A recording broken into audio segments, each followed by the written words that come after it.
সরকারি দল শপথ না নিয়ে তারা জুলাইকে উপেক্ষা এবং অবজ্ঞা করেছেন। আজকে ছিল নির্বাচিত জনপ্রতিনিধিদের শপথের দিন। আমাদেরকে চিঠি দেওয়া হয়েছিল গতকাল গভীর রাতে, যেটা আমাদের জন্য কিছুটা অস্বস্তিদায়ক ছিল। তারপরে আমাদের নাগরিক দায়িত্ব হিসাবে দেশবাসীর প্রতি সম্মান রেখে আমরা এসেছিলাম শপথ নিতে। ইতিপূর্বে বেশিরভাগ ক্ষেত্রেই আমরা লক্ষ্য করেছি একই দিনে একই সময়ে শপথ অনুষ্ঠান অনুষ্ঠিত হতো। এবারে বোধহয় আপনারা তার ব্যতিক্রম লক্ষ্য করেছেন। সরকারি দল আমাদের আগে তারা শপথ নিয়েছেন। আমাদেরকে সংসদ সচিবালয় থেকে যে পত্র বা চিঠি দাওয়াতনামা দেওয়া হয়েছিল সেখানে 2টি শপথের কথা উল্লেখ ছিল। বলা হয়েছিল সংসদ সদস্য হিসেবে আমরা প্রথমে শপথ নিব, একটা সাদা ফর্ম আমাদেরকে বিলি করা হবে, প্রয়োজনীয় লেখাজোখা শেষ করে আমরা সেটা জমা দেব। আরেকটা শপথ হবে জুলাই চার্টার এবং গণভোটের যে প্রজ্ঞাপন হয়েছিল তার ভিত্তিতে সেই শপথটা গণভোটের শপথ, সংস্কারের শপথ। এইখানে সংস্কার পরিষদ সদস্য হিসেবে আমরা আরেকটা শপথ নেব।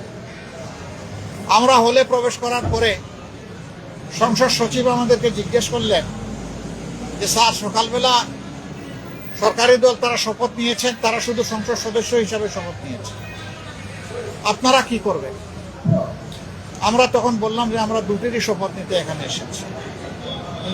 আমাদের তো গভীর রাতে আপনারা দাওয়াতনামা পাঠিয়েছেন, তারপরে আমাদের কোনো কনসার্ন থাকলে আগেই আমরা জানাতাম। আমরা কেন 2টা শপথ নিলাম, ওনারা কেন একটা নিলেন? ওনারা কেন নিলেন তার ব্যাখ্যা ওনারা দিয়েছেন। আমরা যে ব্যাখ্যাটা দিতে চাই, আমরা মনে করি যে 26-এ কোনো নির্বাচন হওয়ার কথাই ছিল না।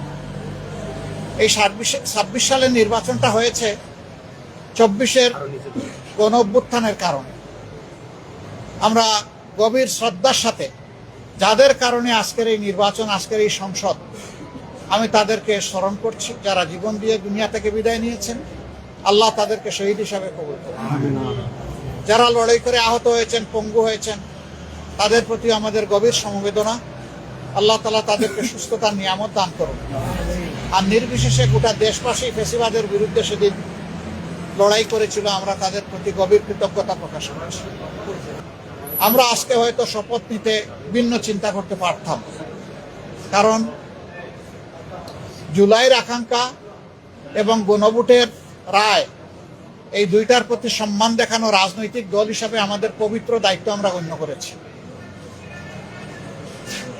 আমরা গণভোটের রায়কে সম্মান করেছি, জুলাইয়ের আকাঙ্ক্ষাকে সম্মান করেছি, যারা আমাদেরকে ভোট দিয়েছেন তাদেরকে সম্মান করেছি, এবং আমরা একমত হয়েছি যে এই শপথ নেওয়া আমাদের কর্তব্য। তবে আমরা মনে করি সরকারি দল শপথ না নিয়ে তারা জুলাইকে উপেক্ষা এবং অবজ্ঞা করেছেন। এতে জন আকাঙ্ক্ষার বিপরীতে তাদের অবস্থান বলে আমরা মনে করি। সংস্কারের বিপরীতে তাদের এই অবস্থান স্পষ্ট। যদিও তারা ব্যাখ্যায় বলেছেন যে সংসদ বসে তারপরে প্রভিশন ক্রিয়েট করে এটা তারা দেখবেন, আমরা এটা দ্রুত দেখতে চাই।